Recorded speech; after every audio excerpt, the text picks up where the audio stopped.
It is more fun than killing wild game in the forest because man is the most dangerous animal of all to kill.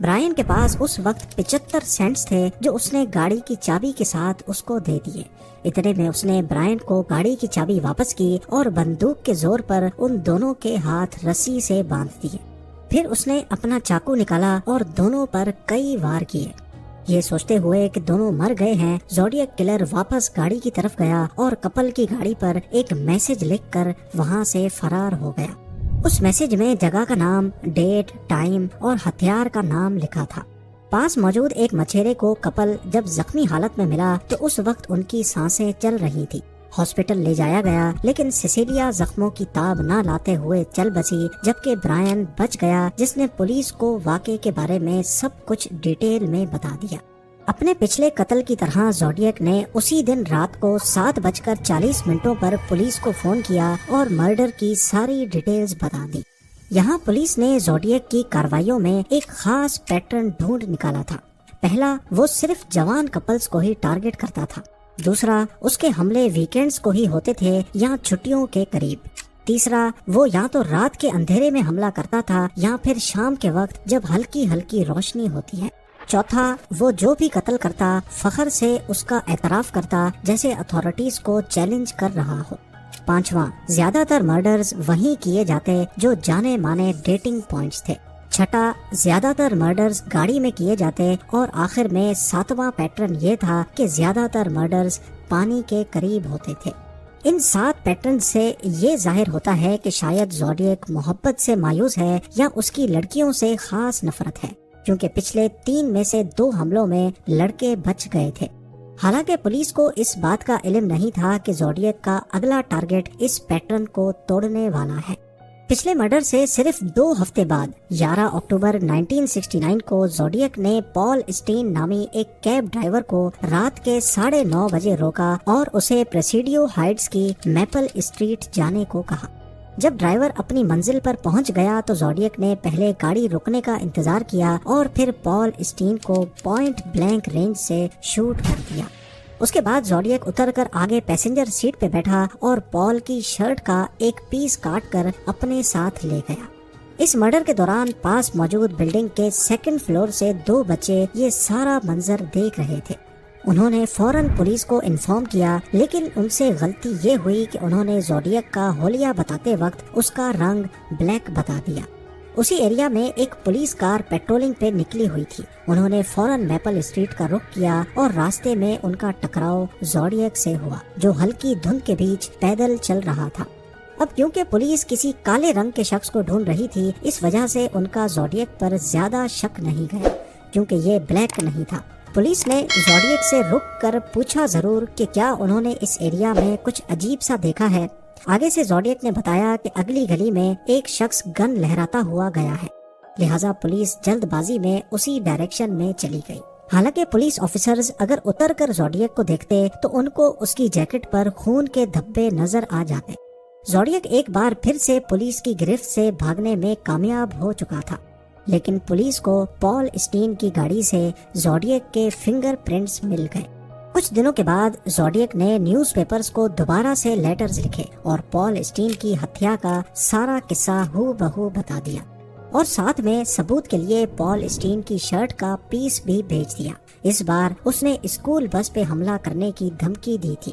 اس دھمکی سے پورے area میں خوف کی لہر دوڑ گئی اور پولیس نے اگلے کئی ہفتوں تک ساری اسکول بسز کا پیچھا کرنا شروع کیا، لیکن اسکول بس پہ کبھی بھی کوئی حملہ نہیں ہوا۔ جن بچوں نے زوڈیاک کو دیکھا تھا ان کی مدد سے زوڈیاک کا ایک نیا فریش اسکیچ بنوا کر تمام ٹیکسی ڈرائیورز کے بیچ پھیلا دیا گیا، پر اس بار زوڈیاک ایک نئے طریقے سے میدان میں اترا۔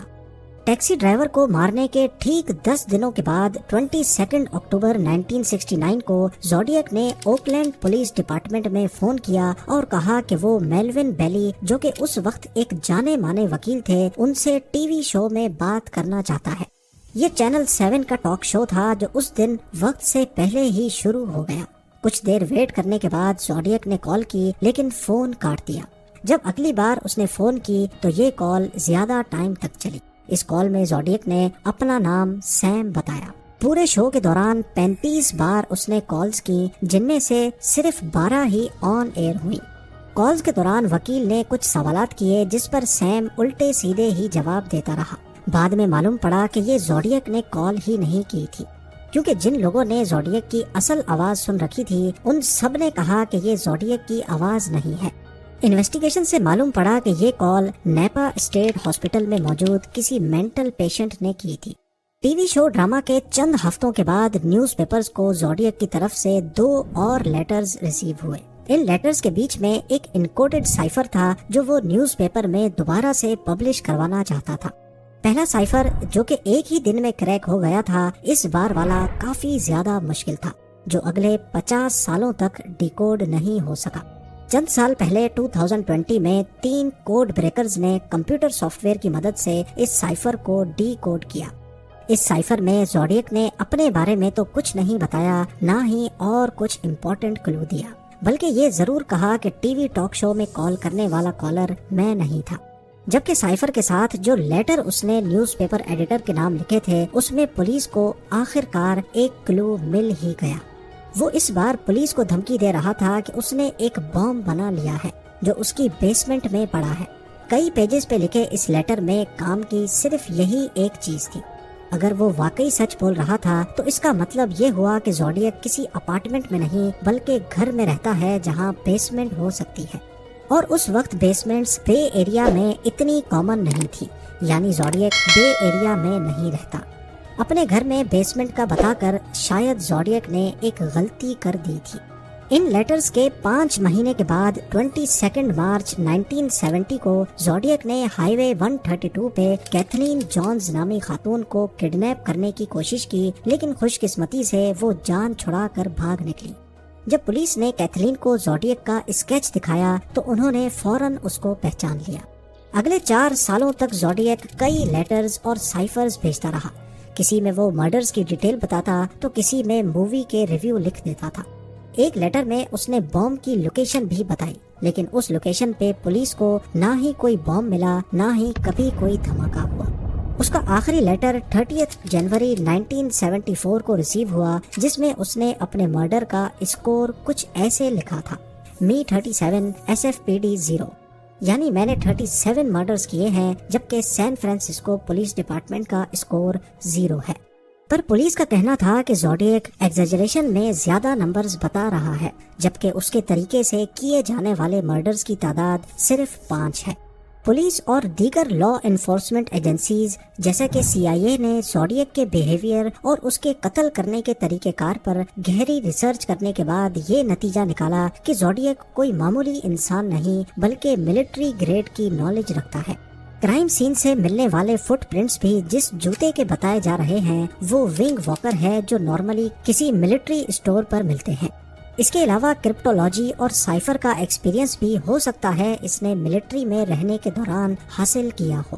اب کیونکہ پورے امریکہ میں زوڈیک کلر نے خوف طاری کر رکھا تھا اور اس کو خاصی اٹینشن بھی مل رہی تھی، اور اس کے بیچ کئی لوگوں نے اٹینشن پانے کے لیے زوڈیک ہونے کا جھوٹا دعویٰ بھی کیا، جس سے اصل زوڈیک کی تلاش پولیس کے لیے اور زیادہ مشکل ہو گئی۔ شروعات میں پولیس کا شک آرتھر لی ایلن نامی شخص پر گیا۔ کافی سارے ثبوت آرتھر کے خلاف جا رہے تھے۔ ایک تو یہ کہ اس کا ملٹری بیک گراؤنڈ تھا، دوسرا اس کے پاس سے ایک گھڑی ملی جس پر زوڈیک لکھا تھا اور لوگو بھی بنا ہوا تھا، لیکن نہ ہی آرتھر کی ہینڈ رائٹنگ اور نہ ہی فنگر پرنٹس زوڈیک سے میچ ہوئے۔ کئی سال تک پولیس کی کسٹڈی میں رہنے کے بعد وہ 1992 میں مر گیا۔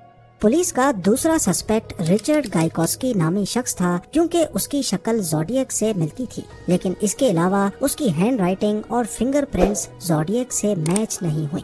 اسی طرح پولیس نے ٹوٹل 50 لوگوں کو شک کی بنا پر اٹھایا، لیکن ان میں سے کوئی بھی ایسا مجرم نہیں تھا جس کی ساری پروفائل زوڈیک سے میچ کرتی ہو۔